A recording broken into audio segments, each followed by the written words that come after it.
Sorry about that, everybody. I hope you all are back.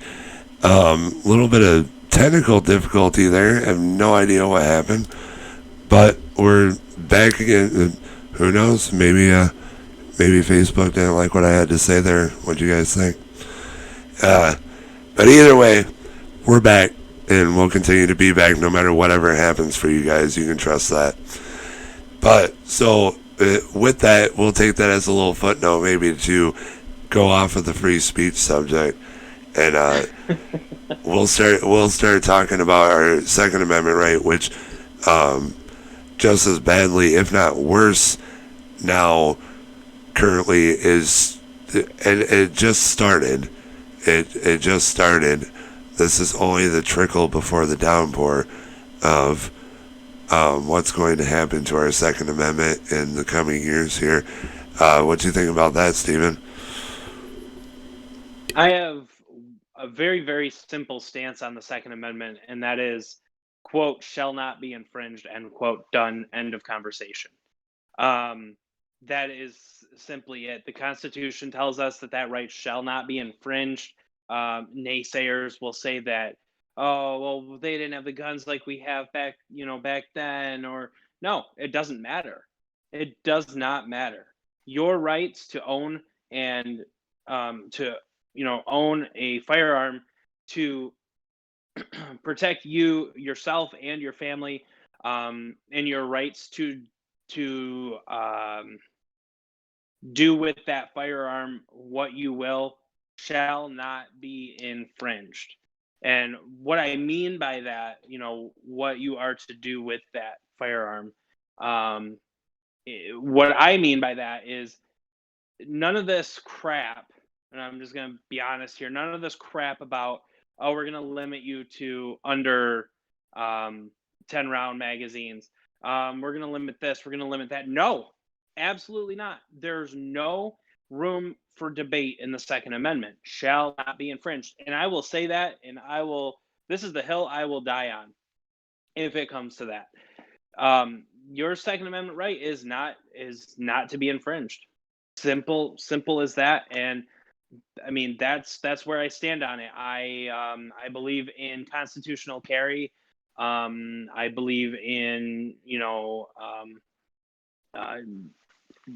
doing with your gun what you will. I believe background checks are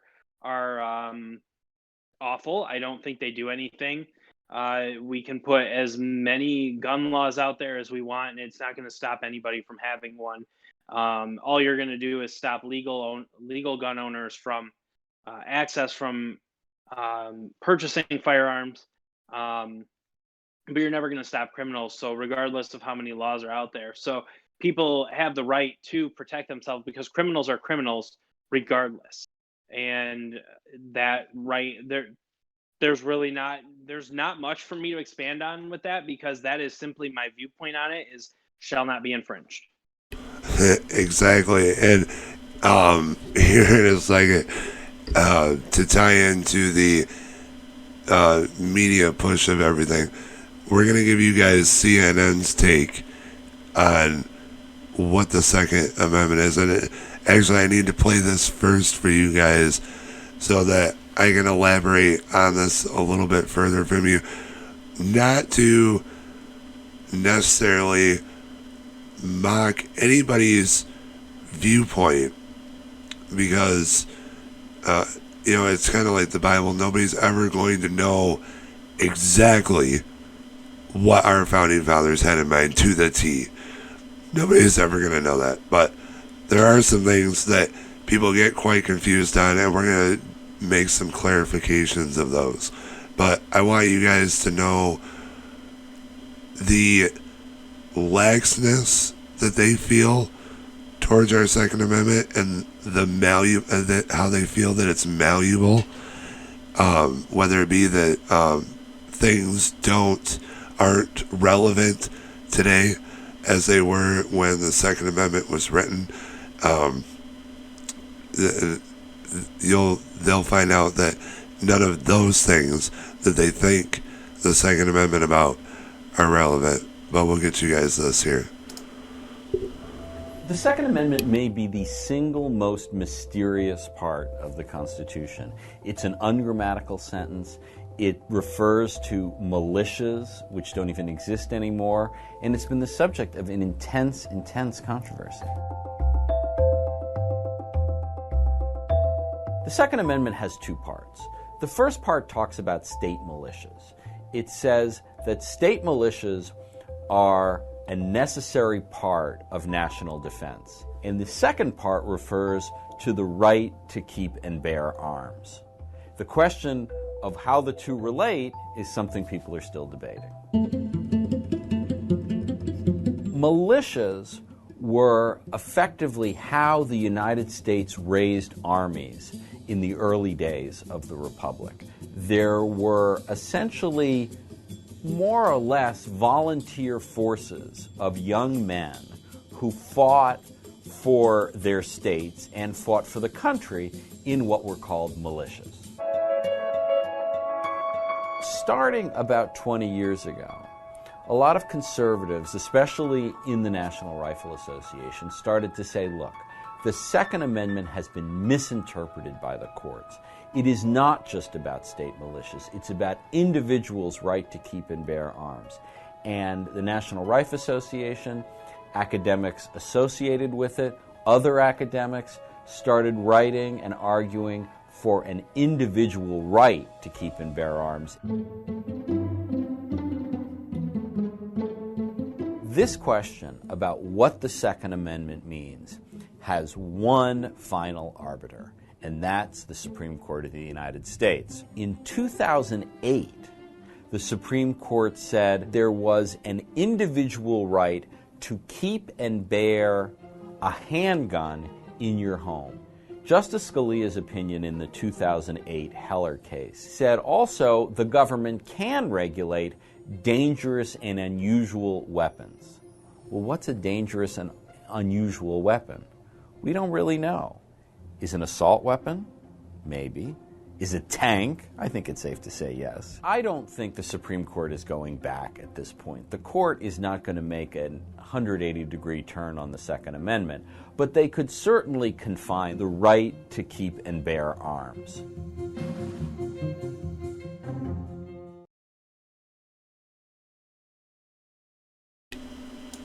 So, the first thing I want to say is the first thing that he states is the Second Amendment has two parts, two distinct parts. And now correct me if I'm wrong, everybody was watching along there with me. I only counted one. I only counted one that he stated. He talked about militias. I might have missed something there, but I forget hearing the second part. The second part says, the rights of the people to keep and bear arms shall not be infringed. That's the part that he wanted to leave out there for everybody. The important part. Because the second part is the most important part, and I'll tell you why. Because without the second part, the people's right to keep and bear arms, there would be no militias. If that second part was not there, there would not be any firearms nor the people with the firearms to form militias. And he kept using the words past tense of were, was, had been. And he's wrong on absolutely every one of those terms, because I am friends with a number of people in the Michigan militia. Not to be confused with the crazy people with the incident with Governor Whitmer. Not those men. But to use those words and to say that militias are a thing of our past, no. That Second Amendment, in my opinion, once again, nobody will ever 100% know, is that second part is the most important part. Because, like I said, the people's right to keep and bear, I cannot believe he sat there and stated, can people see just from that clip? Please tell me that everybody can see this. That he sat there, and this was released on CNN 3 years ago. This was a main talking point piece on CNN. And he stated that there was two parts to our Second Amendment. And he talked about one. He clearly, now let's say that somebody, going back to with the freedom of speech and then misinformation being pushed, let's say that somebody doesn't fully know our Constitution, or they're a younger person, and that's what their family watches is CNN in the home. All these things, that can be so influential. If somebody isn't informed or doesn't have a certain amount of knowledge, when you're sitting there telling them you're so biased in what you're saying, you said the word conservatives twice, and you're essentially telling them how the Second Amendment is outdated. You didn't come out and say it, but you did. Everything that you sat there and stated, you just made the Second Amendment sound completely outdated, which it never will be. That's the law of our land. That's the way that it was intended to be from the start, and that's the way it's going to stay. But to the right of the people to keep and bear arms shall not be infringed, to form more perfect and regulated militias for instances of tyranny, because our founding fathers had just came out of one of the most heinous wars and freedom fighting wars that the world has ever seen, and they knew that one of the ways that the king had tried to stop them from being independent and from being free was to stop the shipping in of firearms to them, so that they could not form their own militias, they could not form their own armies to rebel against the crown. That is why that Second Amendment is there, because our founding fathers had just lived it. They had just went through it. They had just had their weapons taken from them and their countrymen. They had just been forced under thumb by not being able to defend themselves. And I'm not saying that, because I have nothing to prove the fact. I'm not saying that, we're all going to be rounded up and shipped off to places and our government's just going to take absolute control. But what I am saying is you can never trust the will of men, because you can never know the will of men. And that's very true with 50 years from now, 100 years from now. It's up to us to keep those things in place for situations that may happen like that in our future, just like our founding fathers did for us. They put those things there in the event that we were to ever face something like they had to ever again. And that's the same reason we're supposed to stand up and defend it right now. Because wouldn't you feel like the absolute worst person if in 50 years from now your grandchildren are being told where they can walk, where they can travel, where they can live, where they can eat, what they can do, who they can talk with, what they can talk about, the weapons? Wait, you don't get no weapons anymore.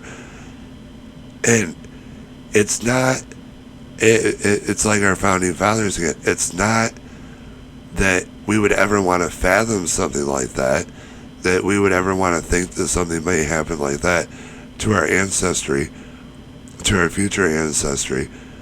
But it's the fact that we never know the will of men.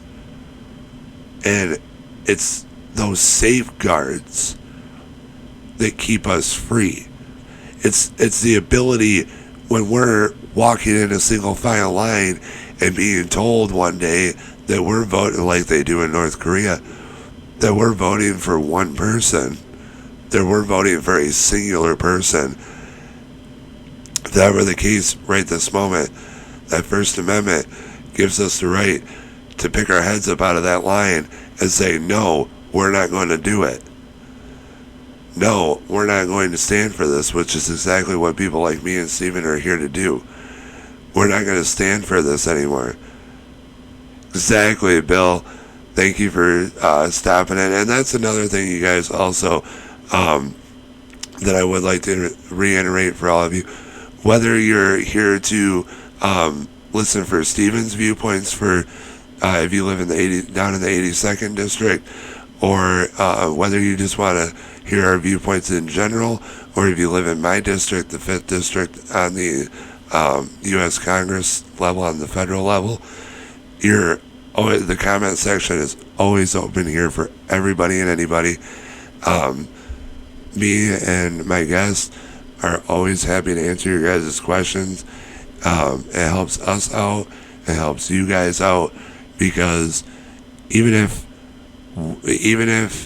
you're never able to see one of us, even if we're never able to get to your door because you live on some back road 15 miles out in the woods and I missed you, I'm always right here. And these episodes are posted to YouTube afterward as well, with mine and Steven's contact information will be posted along with them. So you guys are more than welcome to, at any time, give us any questions or comments, or ask us any viewpoints that we might have on a topic. But to finish up on the Second Amendment subject, like I said, in my opinion, the second part is the most important part, because without the second part, the first part would not be able to exist. And when you take away either one or the other, you take away the second part, you can't have the first part. And if you try to say the first part doesn't exist, militias don't exist, which is an absolute lie. If you say that those don't exist anymore, then you're essentially telling your viewers, especially the ones that might not be as informed, you're telling them that there's no need for the Second Amendment. And we're not going to stand for that. And any independent American should not stand for that either, for no matter who it be, to be taught like that. And it's prime example, CNN. It's prime example of what we talk about all the time. And it just so happened, me nor Steven watched that clip prior to doing this episode. I had absolutely no idea that he was going to leave the entire second part of the Second Amendment out.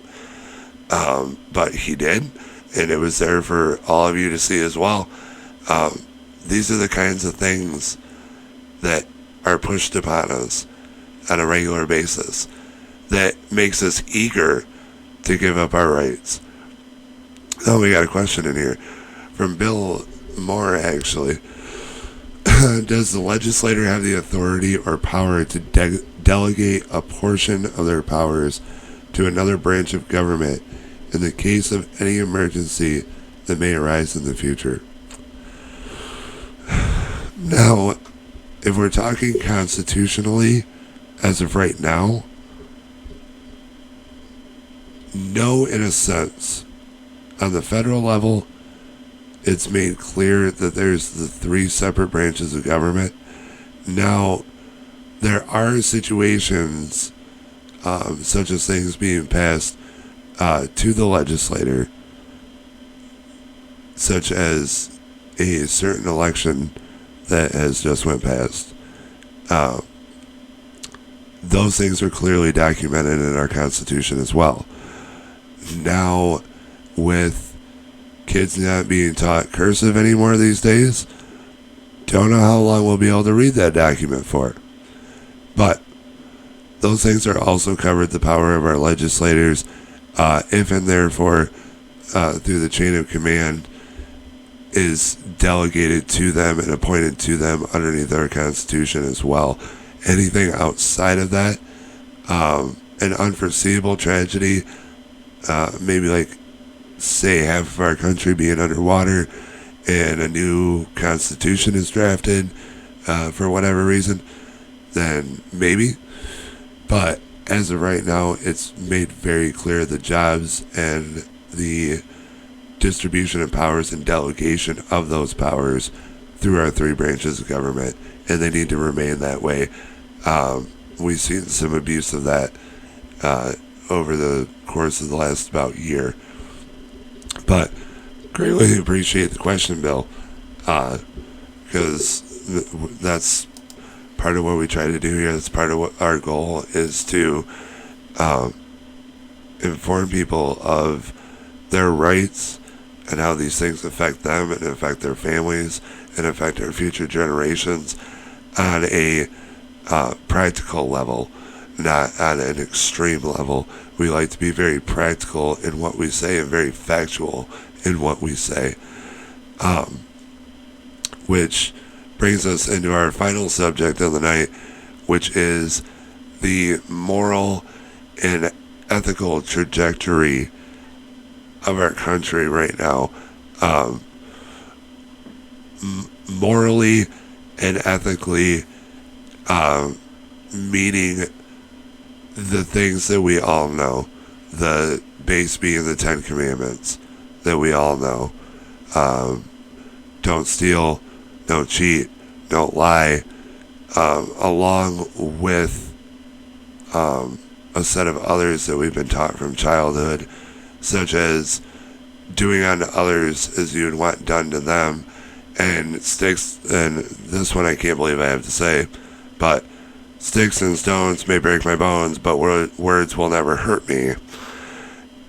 Because sadly, we also seem to have to reiterate that one nowadays. Apparently people were not taught these things as children, which kind of goes into a parental problem at that point. But these things, I have a favorite phrase from Ben Shapiro, that facts don't care about your feelings. Because when it comes down to things like, it'd be like debating if you should steal. Just like it should not be a debate of whether a man can go into the same restroom or the same locker room as your daughter, no matter what he might claim to be, because that opens the door for so many things in the future and currently, so many bad things, so many. Somebody that, for example, that's not truly the way they are, and that's not truly the way they live their life. They just wave past you and they walk into the bathroom and they have every intention on hurting your daughter when they go into that bathroom. Do people not think of these things? That comes to a moral and ethical level on that one. In our country, I believe that people have the right to pursue their happiness so long as they don't intrude on the happiness of others.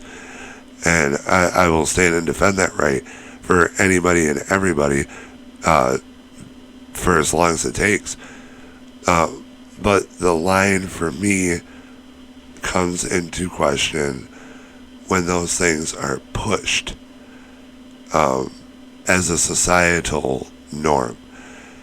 Do I think that you should be ridiculed and discriminated against? Absolutely not. Absolutely not. I don't believe that anybody ever deserves that.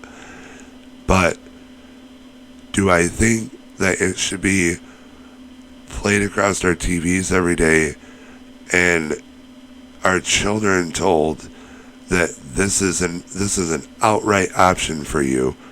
This isn't, because there's a difference between, there's that group of people in the world and pushing that as an everyday ordinary option for our children and for future generations.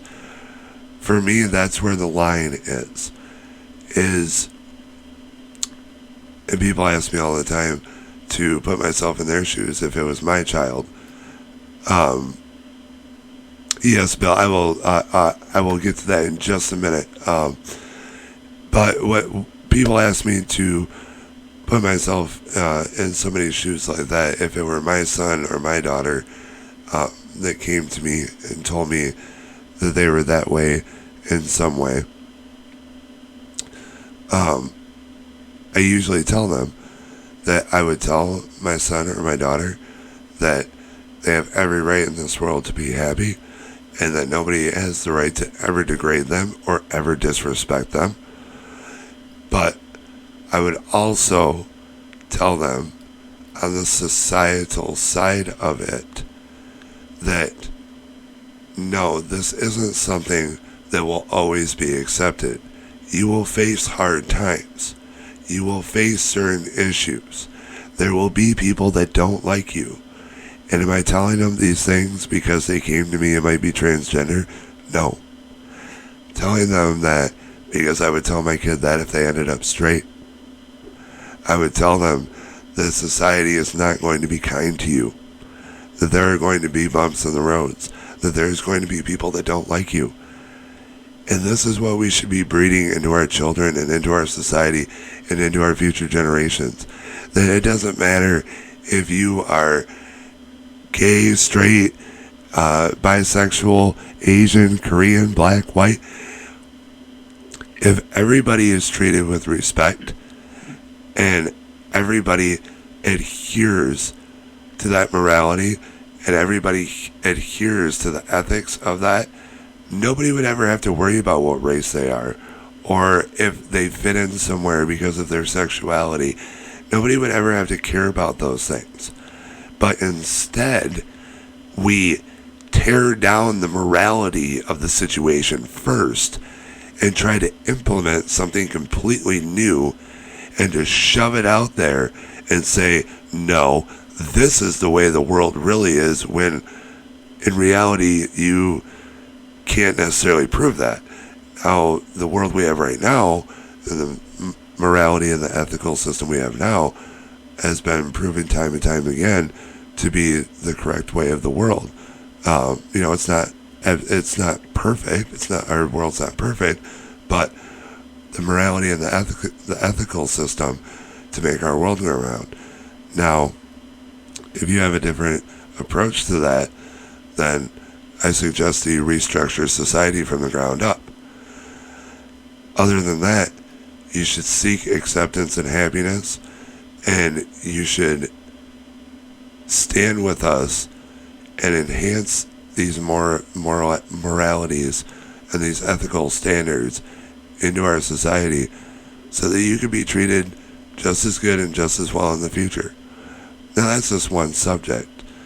We're going to get back into that here in a second. We're going to get Stephen's input on that. Bill here says, I missed the beginning. Could you briefly introduce your guest one more time? I'll let Stephen do that for us. Hey, Bill. My name is Stephen Thomas. As he said, I'm running for Michigan House of Representatives in the 82nd District, which would cover the entirety of Lapeer County. And I am running because, it's been in the back of my mind for a handful of years now that I should make a run, at least for the House. And it wasn't until the last year, seeing kind of the authoritarian approach that our governor has taken, and the fact that she thinks that she has complete control over the people of Michigan, and on the other side of that, our legislature feeling like they have no power, either feeling like they have no power or not having the guts to stand up to her and say enough's enough. We need more people in there that are not afraid of that. I think too many are, wanting to make a career out of politics, so they play nice. But we need more real, Americans in there, real patriots in there that actually are going to uphold the Constitution and uphold what the people of their district, of their state, want and need from them. And that is kind of a brief overview of why I'm running for the House. Perfect. And Brady as well. I hope that that input from Stephen gave you a little insight of where he kind of stands on things as well. Bill also said race is manufactured and kept alive by our government, who claims to want to end it.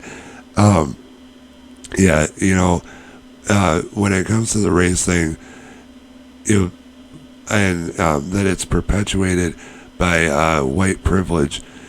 Back in a statistic that I often give people is back in 1962, the single motherhood, the Jim Crow, the true Jim Crow era, not this nonsense that people want to reference as Jim Crow laws right now, but during the true Jim Crow era, before the Civil Rights Act, before everybody was completely equal, the single motherhood rate for African American women was only 27% in our country.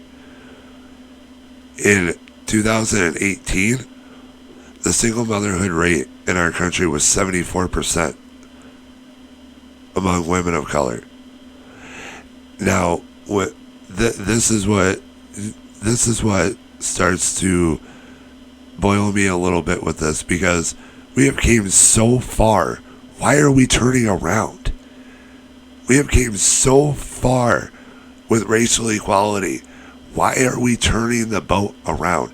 You mean to tell me that we are more racist now and more systemically racist now than we were in 1962? You don't think it's a societal problem in the slightest? And like Bill said here, that they are taking it and putting it out on the forefront. And we have to keep this ship on course. We, the people, have to know in our hearts that we are furthest away from racial divide than we have ever been. That era, the Jim Crow era, the pre-Civil Rights Act, is over, is done. We have had people of Asian, African American, Korean, Italian, you name it, and they've all held positions throughout our government. They all play professional sports. They all are celebrities and have, brought financial gains into their lives, sometimes for being the ethnicity that they are.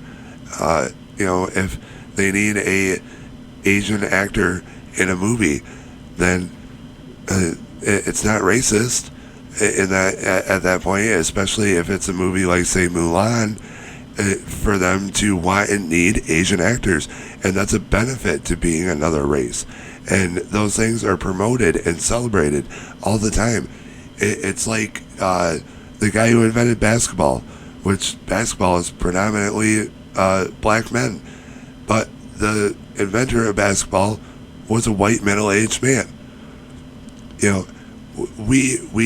We've never looked at these things, and I don't understand why we are looking at them now. Exactly, Bill. A nation divided against itself cannot stand. One of the best quotes from Abraham Lincoln ever. Yes, and couldn't agree more. And that's why, no matter what the media tells us, no matter even what our elected officials may tell us, when it comes to issues on race, and they always want to bring up statistics, look up the statistics for yourself. Look up what percentage of people make up our populations in our nation. When it comes to police brutality, look up the statistics from each race and their interactions with police on a regular basis, because one thing that I will add in there, that 74% of the people that were shot in 2019 by police were Caucasian. But when it comes to things like that, never, and with any issue, never let yourself be divided. Know where you stand. It's like I tell you guys all the time, no matter if it's me, Steven, Gretchen Whitmer, Joe Biden, it doesn't matter. Never take what somebody who's representing you says at face value. Always look deeper. It's like going back to looking at the headlines. If you're one of those people that just looks at the headline and scans on through, then you're probably going to be one of those people that looks at your representative and takes everything that they tell you at face value, which you should definitely never do. If they're a good person, you're going to see it. if they're a bad person, you're going to see it. And that's what it all comes down to. No matter if you're black, white, Spanish, Irish, it doesn't matter. It comes down to if you're a good person inside or not. Because I have met some extremely terrible people that were white, and I've met some great people that were black. I used to have 2 really good friends that were Asian. You know, it's all about character. And that's what we have to start realizing as a whole. Not even when it comes to race. You hate your neighbor because they voted for Trump. Or you mock somebody walking through the store because they have a mask on. Stop it. Stop it. It all has to stop. All of it. If we don't get back to our core, if we don't get back to our basics of our government, and where our government's true lines lie of what they can do, we're going to lose. And it's not going to be the Republican Party. It's not going to be the Constitutionalist Party. It's not going to be the Democrat Party. We as Americans are going to lose if we don't do something about this. We know it's corrupt. We know it's morally corrupt. We know it's ethically corrupt. And we know that our freedoms are disappearing slowly but surely. It's been on fast forward since September 12th of 2001. It's been on a little bit of a fast forward button. But it's been longer than that. And enough's enough. And I know that I almost beat a dead dog with this statement all the time to you guys.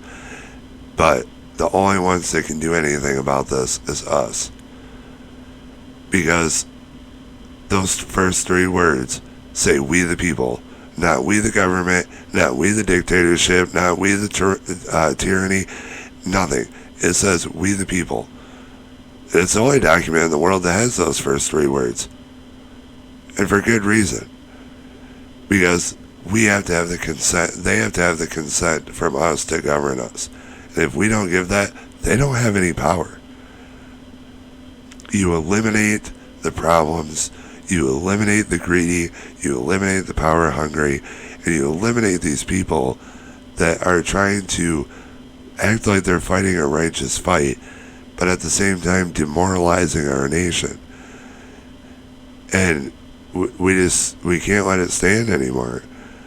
And it's just, it gets me so angst up to know that this might be the future. That this might be the future for my children and for my children's children. That's what I fight for. That's why I fight for the morals and the ethics that I do fight for. The ones that I believe are right for everybody in the world.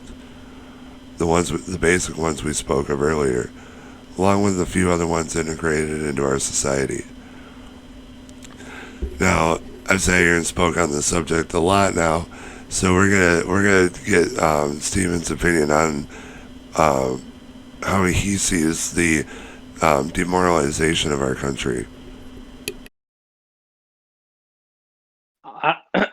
Honestly, everything I was gonna say, you took right out of my head. I was gonna be right on the same track as you, honestly, and I have no more to add to that. I think you covered it really, really well. So just know that I'm kind of right there with you. Yeah, because if what's politically correct is always something different.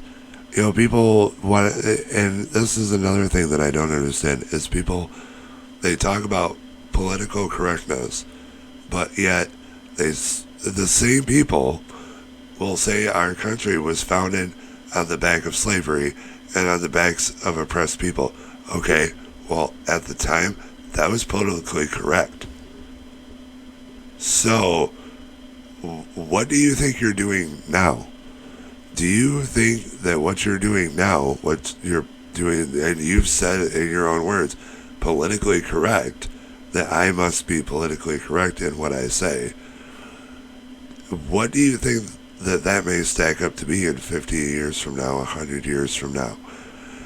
Do you think that that may change, or do you think that that will be the exact gold standard to a T?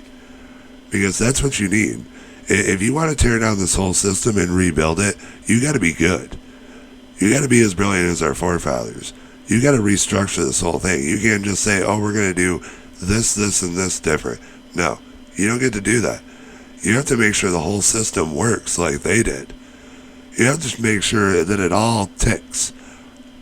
So don't just come in and say that we're going to live by this standard now, and we're going to do these things, and we're going to accept this lifestyle, and we're going to make sure that these people have all the rights in the world, and make sure that these people feel bad for the color of their skin. What they're doing with white people currently. That's not what you do. Now, if you actually had a way to, because amendments have been done all the time in morally wrong situations, like with the ending of slavery, prime example, prohibition of liquor, forward and then backward.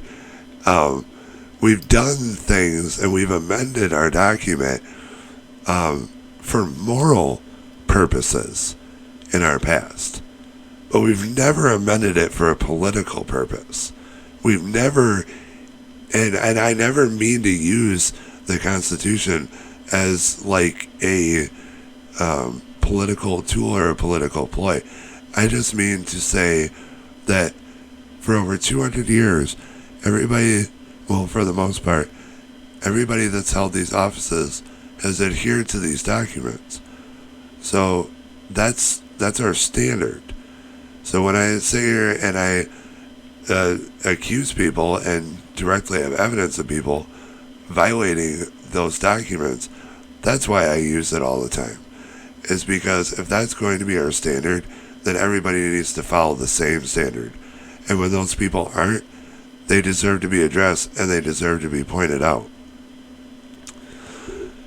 But that's why, there's so many reasons that I always encourage you guys to always do your own research. And I mean, if you don't care about the subject or it doesn't affect your life, then by all means, sweep it and let it pass right by you. But let's say that, it's a voting rights bill that comes up in Michigan. That affects everybody. Don't just take that somebody's going to tell you, oh yeah, you have full access, more access to the polls. They're going to be open later. You're going to be able to go there any day you want after work. It's going to be great. And then, oh, no, lo and behold, comes time to vote, and you're stuck at work all week. They're not open later.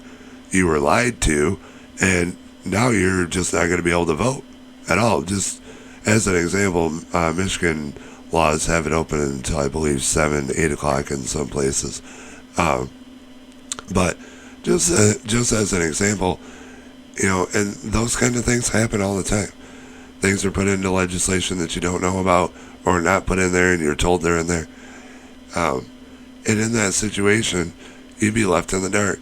You'd be standing in the cold and you wouldn't have a voice that year. You wouldn't get a vote that election. So it's always important to look into what your officials tell you. There's one more thing that I'd like to touch tonight, and then we'll be ending this episode. Here in the last few days, here in northern Michigan, sadly, we've lost just over 6,000 acres of our Huron National Forest. And on this episode tonight, to commend, because we had firefighters from all over the state that came to assist our local firefighters, who are all volunteer around our area up here. So I'd greatly like to commend them for putting their lives on the line, and our paramedics, who once again came from all over to assist in people evacuating their homes and evacuating their campsites. There was a lot of people affected, and luckily no structures were lost, and no lives were lost. The one thing that I'd like to add, in addition to my gratitude, that I made a post about this earlier. I've spoke to more people affected by this disaster in our district, in our U.S. district, than our current representative. I've not heard of a phone call, one, from Dan Kildee. Any condolences? It's been over 5 different media news networks. I have not heard one shred of condolence. And do you know why? Because he doesn't care. He doesn't care about the livelihood and the situation of the people that don't live in his cities. And we're, especially when it comes to something like this, we are tired of being forgotten about. We are tired. What if that would have gotten further out of hand and we needed actual help? And, what if lives would have been lost and structures would have been gone? And say we needed an emergency order. One of our first people that we're supposed to be in contact with, that gets in contact with our governor, and everything gets collaborated. Our House representative here for Michigan, and it's supposed to be a collaborative operation to figure out what you are going to do for the citizens affected of it. And when we hear nothing from any of you, none of you, now I haven't seen one single person. What, are we not newsworthy enough for you? Are we not? Are we not a hot topic, for lack of totally bad term for the situation? But I'm serious. Over 6,000 acres of our natural beauty up here in northern Michigan that so many people enjoy, especially from the cities that come up and visit every summer and every fall to watch the leaves change color. That you forget about us. And especially something like this just almost borderline infuriates me, because this isn't some political ploy thing that doesn't exist. This isn't some race thing. This isn't anything about fraud. These are people and their livelihoods. Campgrounds that have been in operation for generation after generation, and you have nothing to say. And you've had full opportunity to, and it's absolutely unacceptable. Where are you at? All of you. Not just Dan Kildee. All of you. Where are all of you at? With even words of condolences and praise to the people that may, to the best of your knowledge, saved half of northern Michigan from burning to the ground. Where is even your condolences and your appreciation? But that's about as far as I'll go on that subject tonight. And again, all the very brave firefighters and paramedics, we thank you again for saving our forests and for saving a lot of our natural resources here in northern Michigan. But I'd also like to thank Stephen for being on with us tonight and letting us hear some of his viewpoints and some of the things that he's concerned with and wants to grab hold of in our Michigan House as well. Appreciate you coming on, Stephen. Yeah, thanks for having me. I greatly appreciate it. This was awesome. This was fun. Yeah, absolutely not a problem at all. It's called Minds of Michigan for a reason. The comment section right here, my guess, that's what this show is all about, is everybody getting a voice and everybody getting to speak their mind and speak their piece. But as I always try to tell you guys, stay strong. Even when it seems like it's so dark, stay strong, stay informed, and enjoy the rest of your guys' evening.